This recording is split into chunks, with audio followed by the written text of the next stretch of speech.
हाय, मैं श्रद्धांजलि सिंह। हम लोग पिछले क्लास में पढ़े थे विशेषण और विशेषण के भेद पढ़े थे, जिसमें पढ़े थे सर्वनामिक विशेषण, संख्यावाचक विशेषण, परिमाणवाचक और गुणवाचक। ये 4 विशेषण होते हैं। और कल के क्लास में पढ़े थे सर्वनामिक विशेषण क्या होता है, उसको डिटेल में पढ़े थे। और पढ़े थे कि संख्यावाचक में 2 भेद होते हैं, निश्चित संख्यावाचक विशेषण और अनिश्चित संख्यावाचक। निश्चित संख्यावाचक जिसमें संख्या सर्टेन होती है, निश्चित होती कि इतनी संख्या है, और अनिश्चित क्या होता है जिसमें संख्या निश्चित नहीं होती है। अब आइए पहले निश्चित संख्यावाचक विशेषण देखते हैं और उसके भेद देखते हैं कि निश्चित संख्यावाचक में कौन कौन से आते हैं। निश्चित संख्यावाचक विशेषण के भेद। निश्चित संख्यावाचक विशेषण के मुख्यतः 5 भेद होते हैं। कौन कौन से हैं? गणनावाचक विशेषण, क्रमवाचक विशेषण, आवृत्तिवाचक विशेषण, समुदायवाचक विशेषण और प्रतीक बोधक। गणनावाचक के 2 भेद हैं, पूर्णांक बोधक गणनावाचक और अपूर्णांक बोधक गणनावाचक। पूर्णांक बोधक वो होते हैं जिनमें पूर्ण संख्या हो, जैसे 2, 4, 6 ऐसे। और अपूर्णांक बोधक जैसे हो गया कि 1.25, 1.5 ऐसे जो होते हैं वो अपूर्णांक, मतलब कि कंप्लीट पूर्ण संख्या नहीं होते हैं। जैसे 1.5, 3/4, ये क्या होते हैं? अपूर्णांक बोधक होते हैं। दूसरा है क्रमवाचक विशेषण, मतलब किसी संज्ञा या सर्वनाम के पहले वो शब्द है जो उस संज्ञा या सर्वनाम का क्रम दर्शाए, स्थान दर्शाए कि किस स्थान पे, जैसे चौथा, 5वां, ऐसे, इसे क्रमवाचक कहते हैं। आवृत्तिवाचक, आवृत्ति का मतलब होता है रिपीटिशन, तो जिससे दोहराव की प्रवृत्ति का पता चले कि इसका रिपीटिशन हो रहा है, ऐसे विशेषण शब्द आवृत्तिवाचक विशेषण कहलाते हैं। ऐसे समुदायवाचक, जिससे समूह का बोध हो, उसे समुदायवाचक कहेंगे। प्रत्येक बोधक मतलब कि एक एक का, अलग अलग एक एक का बोध हो, ऐसे शब्द जब किसी संज्ञा या सर्वनाम की विशेषता बताते हैं तो उन्हें प्रत्येक बोधक निश्चित संख्यावाचक विशेषण कहेंगे। आगे देखते हैं गणनावाचक विशेषण। पहला पढ़ते हैं गणनावाचक, किसी चीज की गिनती या संख्या का बोध कराने वाला शब्द गणनावाचक विशेषण होगा। मतलब कि कोई वस्तु कितनी है संख्या में, नंबर में कितनी है, ऐसे जो सब आते हैं किसी संख्या की क्वालिटी को बताते हैं कि ये इतना है संख्या में, वो गणनावाचक होते हैं। अब इसके 2 भेद होते हैं, पूर्णांक बोधक, अपूर्णांक बोधक। पूर्णांक बोधक गणनावाचक विशेषण देख लेते हैं। गिनती जो पूर्ण संख्या में हो, अर्थात जैसे मैं ऊपर बताई कि 2, 4, 6, 8 आदि पूर्ण संख्याएं, वो क्या होती हैं? पूर्णांक बोधक गणनावाचक होती हैं। अपूर्णांक बोधक देखते हैं, वह संख्या जो पूर्णांक में न हो, जैसे 1.25, 1.5, 2/3, 2.5, 5.25 ऐसे शब्द आते हैं, तो वो अपूर्णांक बोधक गणनावाचक विशेषण कहलाते हैं। अब इसका देखते हैं दूसरा क्रमवाचक विशेषण। क्रमवाचक, क्रम से पता ही चलता है, जो सीरियल नंबर को दर्शाए या किसी लाइन में स्थान को दर्शाए कि किस नंबर पे है। जैसे जहाँ क्रम या सीरियल नंबर, या जैसे किसी लाइन में खड़े व्यक्ति का स्थान दर्शाना, ऐसा बोध हो। जैसे एग्जाम में कोई रिजल्ट आया तो पहला स्थान, दूसरा स्थान, ये भी क्या है? क्रम बोधक है। जैसे पहला, दूसरा, तीसरा, 5वां आदि, जो रैंक को दर्शाता है, जो नंबर को दर्शाता है किसी के क्रम में, वहाँ उसे क्या कहते हैं? क्रमवाचक विशेषण कहते हैं। आगे देखते हैं आवृत्तिवाचक विशेषण। आवृत्ति का अर्थ होता है दोहराना या दोहराव। ऐसे संख्यावाचक शब्द जो दोहराव या रिपीटिशन को दर्शाते हैं, जैसे 2 गुना। 2 गुना मतलब 2 बार, 2 का डबल। 4 गुना मतलब 4 का 4 टाइम आदि। अब समुदायवाचक देखते हैं अगला। पहले हम गणनावाचक, क्रमवाचक, आवृत्तिवाचक और अब समुदायवाचक। समुदायवाचक मतलब होता है ग्रुप या समूह, ऐसे शब्द जिनसे लगे कि कुछ संख्या में इकट्ठे बोला जा रहा है, जैसे 2, दोनों, तीनों, चारों, आठों, ऐसे शब्द क्या होते हैं? समुदायवाचक। समुदायवाचक के कुछ देख लेते हैं। आगे देखते हैं प्रत्येक बोधक। ये किसके हम पढ़ रहे हैं? गणनावाचक के निश्चित संख्यावाचक विशेषण के भेद पढ़ रहे हैं।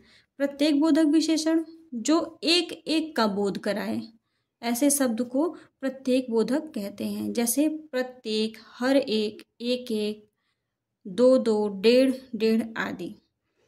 जैसे आता है ईच, एवरी, ये सब क्या है, डिस्ट्रीब्यूटिव प्रोनाउन जो होते हैं वो क्या है, किसका कार्य करते हैं, वो एडजेक्टिव का भी, डिस्ट्रीब्यूटिव एडजेक्टिव का भी काम करते हैं। वैसे ये क्या है, प्रत्येक, एक एक, प्रत्येक, हर एक, एक एक, दो दो, ये क्या है, प्रत्येक बोधक विशेषण है।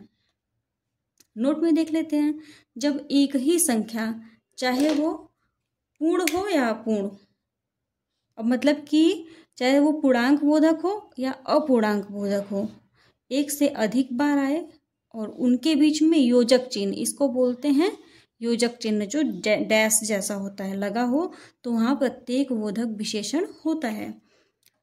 अब देखते हैं थर्ड, परिमाणवाचक विशेषण। हम लोग पढ़े संख्यावाचक विशेषण और सार्वनामिक विशेषण, अब पढ़ेंगे परिमाणवाचक विशेषण। देखते हैं परिमाणवाचक किसे कहते हैं। परिमाण का मतलब ही होता है माप तौल, या जिसकी कोई माप तौल की इकाई होती है उसे परिमाण कहते हैं। जब कोई माप तौल या नाप तौल की इकाई विशेषण का कार्य करती है तो उसे परिमाणवाचक विशेषण कहते हैं। जैसे किलो, ग्राम, लीटर आदि। नाप तौल की इकाई कौन कौन सी है, किलो, ग्राम, लीटर, मीटर, गज, फीट, विस्वा आदि। ये क्या होते हैं, परिमाण होते हैं, जिनको, जो कि मापन की इकाई है, नाप तौल की इकाई है। एग्जाम्पल देख लेते हैं, 2 किलो चांदी। अब यहाँ पे चांदी क्या है, विशेष है तो हम पहले से ही जानते हैं कि जब किसी शब्द की वो संज्ञा पद जिसके पहले कोई शब्द आके या उसके बाद आके उसकी विशेषता बताता हो, उस संज्ञा को विशेष्य कहते हैं। और 2 किलो क्या है, परिमाण है, चांदी का परिमाण कितना है, केजी में बताया गया है, तो 2 किलो क्या है, परिमाणवाचक विशेषण होगा। और 2 है तो इसलिए क्या होगा, निश्चित परिमाणवाचक हो गया। 2 गज मलमल। मलमल क्या है, संज्ञा है, संज्ञा के साथ साथ विशेष्य है। क्यों, क्योंकि उसके पहले परिमाणवाचक विशेषण 2 गज आया है। अब 2 है तो क्या है, ये भी निश्चित है। अब देखते हैं 1.25 पाव लड्डू। यहाँ पे भी क्या है, लड्डू विशेष है। क्यों, क्योंकि इसकी क्वालिटी बताने के लिए परिमाणवाचक विशेषण आया है। पाव, पाव क्या है, मापतौल की इकाई है, इसलिए ये परिमाणवाचक विशेषण है। माँ ने बाजार से कुछ किलो लड्डू खरीदा। अब यहाँ पे क्या है, कुछ किलो लड्डू, लड्डू की विशेषता बता रहा है कुछ किलो। अब किलो तो परिमाणवाचक है, लेकिन कितना किलो ये निश्चित नहीं है। यहाँ पे 1.25 पाव तो निश्चित परिमाणवाचक था, लेकिन यहाँ पे क्या है, अनिश्चित परिमाणवाचक है। यहाँ पे श्योर नहीं है कि कितना किलो, कुछ किलो खरीदा, तो कुछ किलो दोनों पूरा मिला के क्या है, विशेषण है, लेकिन अनिश्चित परिमाणवाचक विशेषण है। क्योंकि लड्डू कितने किलो है, किलो तो उसकी इकाई है, इसलिए परिमाणवाचक विशेषण हो गया। लेकिन कितने किलो है ये सर्टेन नहीं है, ये निश्चित नहीं है, इसलिए यहाँ पे अनिश्चित परिमाणवाचक हो गया। इसमें संज्ञा पद कितने हैं, माँ ने बाजार से कुछ किलो लड्डू खरीदा। यहाँ पे माँ संज्ञा है, बाजार संज्ञा है और लड्डू भी संज्ञा है, लेकिन माँ और बाजार केवल और केवल संज्ञा है, जबकि लड्डू विशेष्य है, क्योंकि लड्डू की विशेषता बताने के लिए उसके पहले कुछ किलो शब्द आया है। अतः परिमाणवाचक विशेषण 2 प्रकार के होते हैं, निश्चित परिमाणवाचक और अनिश्चित। निश्चित में क्या होगा, मापन की इकाई के साथ साथ उसकी मात्रा श्योर होगी, निश्चित होगी, मात्रा संख्या में दी होगी। जबकि अनिश्चित में क्या होगा कि उसकी मात्रा निश्चित नहीं होगी। अब देखते हैं निश्चित परिमाणवाचक किसे कहते हैं। परिमाण का मतलब हो गया इकाई, निश्चित का मतलब कितना है वो श्योर हो। जब परिमाण माप तौल की इकाई निश्चित हो तो उसे परिमाणवाचक, निश्चित परिमाणवाचक विशेषण कहते हैं। जैसे मन भर गेहूं। अब पता है कि एक मन कितने को बोलते हैं, तो इसलिए यहाँ पे क्या हो गया, मन क्या है, एक निश्चित है, और भर इकाई है, तो मन भर मतलब कि निश्चित है यहाँ पे कि कितना गेहूं। आइए देखते हैं, मोहन ने करीम से 2 बीघा जमीन ली। यहाँ पे जमीन क्या है, संज्ञा है, और कितना जमीन लिया, तो बीघा। बीघा क्या है, परिमाण है या मापन की इकाई है, और कितना है, 2, तो 2 निश्चित है, बीघा इकाई है, इसलिए क्या है, निश्चित परिमाणवाचक विशेषण हुआ और किसकी विशेषता बता रहा है, जमीन की बता रहा है, इसलिए जमीन संज्ञा के साथ साथ विशेष से भी हुई। अब इसमें नाउन कितने हैं, संज्ञा कितने हैं, मोहन ने करीम से। मोहन और करीम ये दोनों भी क्या है, संज्ञा पद है, लेकिन ये विशेष्य नहीं हो सकते क्योंकि विशेषता बताने वाला शब्द जमीन की विशेषता बता रहा है, न कि मोहन और करीम की। आगे देखते हैं अनिश्चित परिमाणवाचक। अभी तो हम पढ़ लिए निश्चित परिमाणवाचक, अब अनिश्चित जिसमें संख्या निश्चित न हो, जिसमें कुछ, सम, थोड़ा, बहुत ऐसे शब्द आते हैं। संज्ञा की विशेषता बताने वाली वह नापतोल की इकाई जो अनिश्चित हो या काल्पनिक हो या कह सकते हैं अनुमानित हो, उसे अनिश्चित परिमाणवाचक विशेषण कहते हैं। जैसे उदाहरण देख लेते हैं, कुछ लीटर दूध। अब यहाँ पे कुछ लीटर तो क्या है, दूध की के मापन की इकाई है लीटर, लेकिन कुछ क्या है, अनिश्चित है।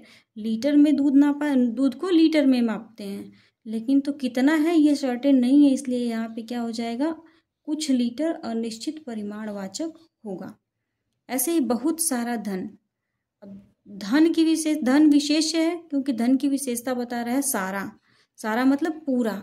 अब कितना, बहुत सारा, उसकी सर्टेनिटी नहीं है, निश्चितता नहीं कि धन कितना, तो इसलिए ये क्या हुआ, बहुत सारा क्या हुआ, अनिश्चित परिमाणवाचक विशेषण हुआ। ऐसे ही पूरा आनंद। आनंद को मापा या तौला नहीं जा सकता, कितना है नहीं पता, पूरा अनिश्चित है, इसलिए अनिश्चित परिमाणवाचक। और किसकी क्वालिटी बता रहा है, आनंद की, तो आनंद क्या है, विशेष है। अब देख लेते हैं निश्चित और अनिश्चित। अनिश्चित परिमाणवाचक विशेषण में परिमाण के साथ नापतोल की इकाई भी लगी हो सकती है और नहीं भी। जैसे यहाँ पे पूरा आनंद। अब आनंद के पहले जो पूरा शब्द आया है, यहाँ पे मापतोल की कोई इकाई नहीं लगी है, जबकि दूध के पहले लीटर और उसके पहले कुछ, तो यहाँ पे अनिश्चित के साथ मापतोल की इकाई लगी है। यहाँ पे धन सारा। अब सारा मतलब क्या, यहाँ पे भी मापतोल की इकाई नहीं लगी है, यहाँ पे भी नहीं लगी है, लेकिन यहाँ पे लगी है। तो कहने का मतलब अनिश्चित परिमाणवाचक विशेषण जो होते हैं उनके साथ मापतोल की इकाई हो भी सकती है और नहीं भी हो सकती है। कुछ चीज़ों को हम केवल माप सकते हैं। अब देखते हैं कौन कौन सी वो चीज़ें हैं। जैसे द्रव पदार्थ, दूध को, पानी को, चाय को, तेल हो गया, इसे हम क्या कर सकते हैं, केवल माप सकते हैं। जैसे अब दूसरा हो गया द्रव्य। रुपया के अतिरिक्त अन्य, मतलब रुपये को छोड़ के और जितने भी द्रव्य में आते हैं उन्हें भी क्या किया जा सकता है, मापा जा सकता है। सोना, चांदी, हीरा, मोती आदि, इनको क्या किया जा सकता है, इनका माप किया जा सकता है। अब ऐसे ही फल एवं सब्जियां, इनके साथ प्रायः नापतोल की इकाई लगी होती है। मतलब फलों और सब्जियों को किलो में खरीदते हैं, मापते तो हैं, लेकिन उसकी इकाई यूनिट लगी रहती है। अब देखते हैं अनाज। अनाज में क्या, अनाज भी मापन की इकाई है। जैसे दाल, चावल, गेहूँ, बहुत गेहूँ आदि। अब यहाँ पे जरूरी नहीं है कि यहाँ पे बहुत गेहूँ लगाया जैसे, तो यहाँ पे श्योर नहीं है कि वहाँ पे इकाई लगी ही रहेगी, नहीं भी लग सकती है कहीं कहीं। अब देखते हैं अगला आते हैं गुणवाचक। तो क्लियर हो गया कि परिमाणवाचक में भी निश्चित और अनिश्चित परिमाणवाचक विशेषण होते हैं। निश्चित वो होंगे जो इकाई के साथ साथ संख्या दी हो कि कितना, और अनिश्चित परिमाण क्या हो गया, जिसमें कुछ कोई ऐसे शब्द हैं। तो किसी परिमाणवाचक, अनिश्चित परिमाणवाचक में क्या है, मापन की इकाई दी भी रहती है और किसी में नहीं भी दे सकता है। अब अंतिम है, देखते हैं गुणवाचक विशेषण। गुणवाचक किसे कहते हैं, गुणवाचक में आता है कि लंबाई हो, मोटाई हो, सांवला हो, गोरा हो, कलर हो, ये सभी क्या होते हैं, गुणवाचक में आते हैं। संज्ञा या सर्वनाम की विशेषता बताने वाला वह शब्द जो गुण, स्वभाव या दशा का बोध कराता है उसे गुणवाचक विशेषण कहते हैं। जैसे टमाटर लाल है। अब यहाँ पे लाल क्या है, टमाटर की क्वालिटी बता रहा है, तो गुणवाचक हो गया। जैसे रंग बताना, लंबाई, अच्छाई, बुराई, ये सब जो आते हैं वो गुणवाचक में। आगे देखते हैं नोट। वह विशेषण जो न तो सर्वनाम, न संख्या, न परिमाण है। मतलब जो तो वो विशेषण शब्द जो न सर्वनामिक विशेषण हो, न संख्यावाचक विशेषण हो और न ही परिमाणवाचक हो। चार ही भेद हैं, सार्वनामिक विशेषण, संख्यावाचक विशेषण, परिमाणवाचक विशेषण और गुणवाचक विशेषण। तो जब ये तीनों नहीं होंगे तो जो भी होगा वो गुणवाचक विशेषण ही होगा। जैसे अच्छी फसल, फसल की क्वालिटी बता रहा है तो यहाँ पे ये गुणवाचक विशेषण हो गया, और फसल की बता रहा है तो फसल संज्ञा के साथ साथ क्या हो गया, विशेष्य भी हो गया। ऐसे ही है भला आदमी सबको सम्मान देता है। यहाँ पे आदमी क्या है, विशेष्य है, और भला उसकी क्वालिटी को बताया गया है तो गुणवाचक विशेषण है। क्योंकि भला शब्द क्या है, न परिमाण का बोध करा रहा है न संख्या का बोध करा रहा है, और परिमाण का अगर सोचे भी तो परिमाण में भी अनिश्चित का भी बोध वो नहीं करा रहा, और सर्वनामिक विशेषण तो है ही नहीं, भला तो सर्वनाम है ही नहीं। तो आदमी की विशेषता बताने वाला है, संख्या सर्वनाम और परिमाण में से कोई नहीं है तो क्या होगा, गुणवाचक विशेषण होगा। सबको सम्मान देता है। ऐसे ही झगड़ालू महिला दिन भर लड़ती रही। अब यहाँ पे महिला की क्वालिटी क्या बता रहा है, झगड़ालू शब्द, झगड़ालू क्या है, गुणवाचक विशेषण, महिला की क्वालिटी बता रहा है इसलिए वो विशेष्य हुई और संज्ञा भी है। दिन भर लड़ती है। से मोटा आदमी चल नहीं पाता, आदमी क्या है, संज्ञा है, और उसकी विशेषता क्या बता रहा है, वो मोटा है, चल नहीं पाता। तो आदमी विशेष्य हो गया, संज्ञा के साथ साथ ही वो विशेष्य हो गया, और उसकी क्वालिटी बताने वाला शब्द यहाँ पे विशेषण हो गया। अब देख लेते हैं गुणवाचक विशेषण में कौन कौन क्या क्या आ सकता है। काल, जैसे समय, काल का मतलब होता है समय, जैसे पुराना, ताजा, नया, प्राचीन, आधुनिक, वर्तमान, ये सब क्या आ सकता है कालवाचक, काल में, काल जो है गुणवाचक विशेषण में। ऐसे ही स्थान, भीतरी, बाहरी, पूर्वी, पश्चिमी, उत्तरी, दक्षिणी आदि, ये सब क्या होंगे, स्थानवाचक, स्थान भी जो है वो गुणवाचक विशेषण में आते हैं। ऐसे ही आकार, जैसे लंबा, गोल, छोटा, बड़ा, तिरछा, चौकोर, सुडौल, कमजोर, दुबला, पतला, ये सब किस में आ जाएगा, गुणवाचक विशेषण में। रंग, हरा, पीला, लाल, सफेद, नीला, काला, गुलाबी, ये सभी क्या है, रंग भी गुणवाचक में आते हैं। दशा में मोटा, पतला, भारी, सूखा, गीला, रोगी, गरीब आदि, ये सब आते हैं गुणवाचक। और क्या है गुण, जैसे अच्छा, बुरा, झूठा, दानी, झगड़ालू, न्यायी, शांत, लड़ाकू, ये सब क्या हो जाएगा, ये सब भी गुण में आता है तो गुणवाचक विशेषण कहलाएगा। अब आइए देखते हैं प्रविशेषण क्या होता है। एक तो अभी हम लोग पढ़े कि विशेषण के पहले आके विशेषता बताने वाला बताता है कोई शब्द। जैसे हम लोग पढ़े कि निश्चित नहीं होता है विशेषण, जैसे विशेषण के पहले भी कोई शब्द ऐसे आता है जो विशेषण को और बढ़ा चढ़ा के बताए, उसे कहते हैं प्रविशेषण। आइए देखते हैं प्रविशेषण। जैसा कि पहले ये प्र विशेषण के पहले ऐड है, ये क्या है, एक उपसर्ग है। विशेषण में प्र उपसर्ग जुड़ने से ये शब्द क्या हो गया, प्रविशेषण। तो उपसर्ग पहले प्र जुड़ा है तो प्र का अर्थ हुआ पहले आने वाला, अर्थात विशेषण के पहले आने वाला, विशेषण से पहले आने वाला। प्रविशेषण सदैव विशेषण से पहले आता है। क्या आता है, सदैव विशेषण से पहले आते हैं जो विशेषण की विशेषता बताते हैं। मतलब विशेषण तो संज्ञा और सर्वनाम की विशेषता बताता है, विशेषण जो है ये संज्ञा और सर्वनाम की विशेषता बताता है, लेकिन जो इनकी विशेषता बताता है वो प्रविशेषण कहलाता है। अब विशेषण क्यों मतलब प्रविशेषण का प्रयोग क्यों करने की जरूरत पड़ती है, तो देखते हैं विशेषण सदैव एक समान नहीं होता। मतलब विशेषण एक समान नहीं होता, वह कभी कम और ज़्यादा भी होता है, इसलिए प्रविशेषण की आवश्यकता पड़ती है। जैसे हम लोग कहते हैं runs fast, horse runs fast, अब घोड़ा तेज दौड़ता है, तो दौड़ना फास्ट क्या हो गया, रन की क्वालिटी बता रहा है तो वो एडजेक्टिव हो गया, मतलब विशेषण हो गया। लेकिन कभी कभी बोलते हैं घोड़ा बहुत तेज दौड़ता है, तो बहुत क्या है, तेज की भी को भी और बढ़ा चढ़ा के बता रहा है, तेज की विशेषता बता रहा है, तो तेज क्या हो जाता है, बहुत क्या हो जाता है, एडवर्ब हो जाता है। और उसी को हिंदी में जब विशेषण की विशेषता बताने वाले शब्द को क्या बोलते हैं, प्रविशेषण बोल दिए। आइए देखते हैं, अर्थात विशेषण की मात्रा दिखाने के लिए प्रविशेषण की आवश्यकता होती है। किसकी मात्रा, विशेषण की मात्रा की, वो अधिक है कम है दिखाने के लिए प्रविशेषण की आवश्यकता होती है। परिभाषा देख लेते हैं। प्रविशेषण वे शब्द हैं जो विशेषण से पहले आकर उस विशेषण की मात्रात्मक विशेषता को दर्शाते हैं। जैसे बहुत मोटा लड़का, लड़का क्या है? विशेष्य है, संज्ञा है, उसकी विशेषता क्या बता रहा है? मोटा शब्द मोटा विशेषण है और विशेषण की भी विशेषता बता रहा है। लड़का मोटा है मतलब कितना मोटा है? बहुत ज़्यादा मोटा है। तो मोटा को भी इंडिकेट जो कर रहा है, दर्शा रहा है, वो क्या कह रहा है? बहुत मोटा है। तो बहुत शब्द क्या हो गया? प्रविशेषण। ऐसे क्षत्रिय बड़े साहसी होते हैं। क्षत्रिय बड़े साहसी होते हैं।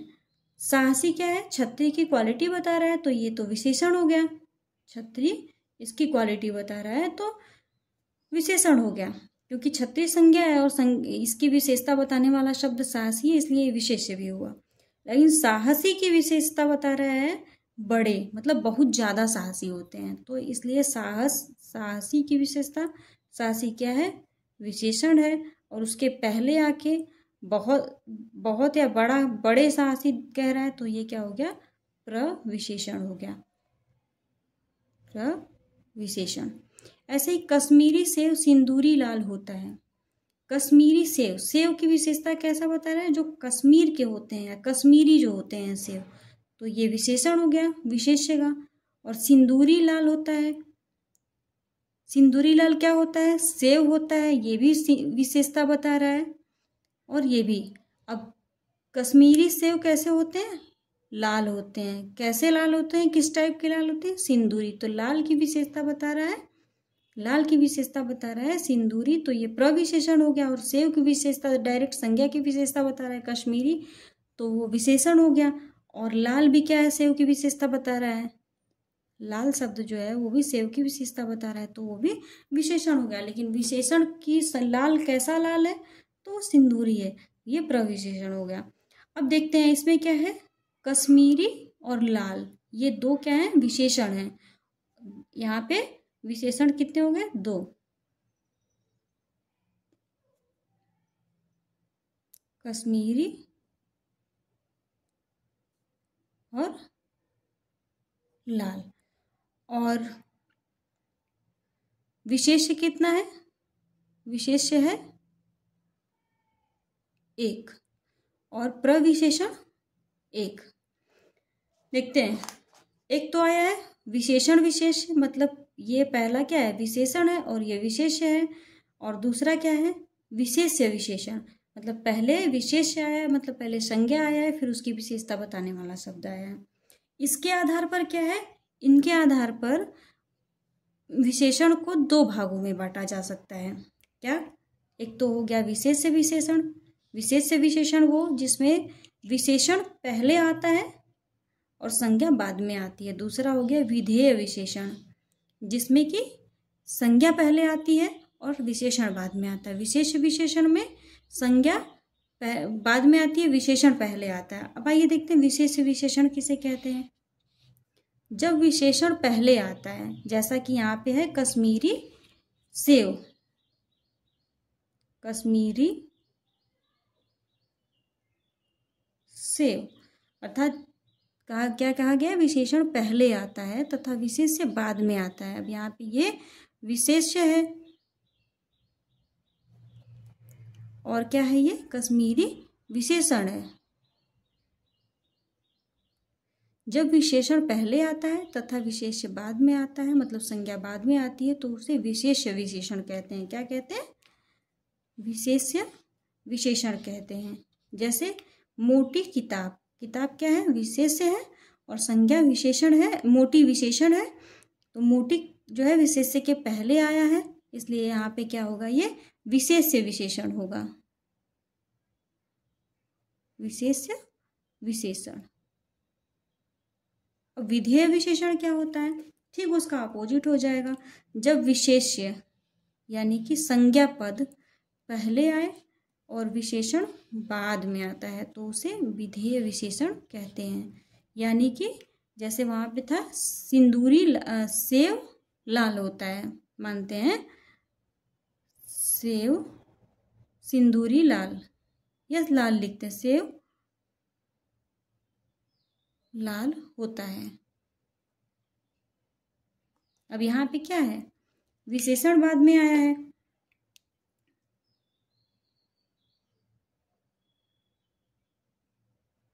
और सेव संज्ञा पद है, जिसे विशेष्य भी कह सकते हैं। ये पहले आया है इसलिए यहाँ पे क्या होगा, ये विधेय विशेषण हो जाएगा, विधेय विशेषण होगा। जैसे मीना की गाय काली है, अब यहाँ पे गाय की विशेषता काली शब्द बता रहा है, तो पहले संज्ञा आया है और बाद में विशेषण आया है, विशेषता बताने वाला शब्द, तो यहाँ पे भी क्या हो गया, विधेय विशेषण। और यदि संज्ञा बाद में है, विशेषण पहले आए, तो विशेष्य विशेषण। धन्यवाद। अगर कंटेंट अच्छा लगे तो please like and subscribe the channel. अब आगे कोई दूसरी टॉपिक पढ़ेंगे। यहाँ पे विशेषण खत्म हो गया।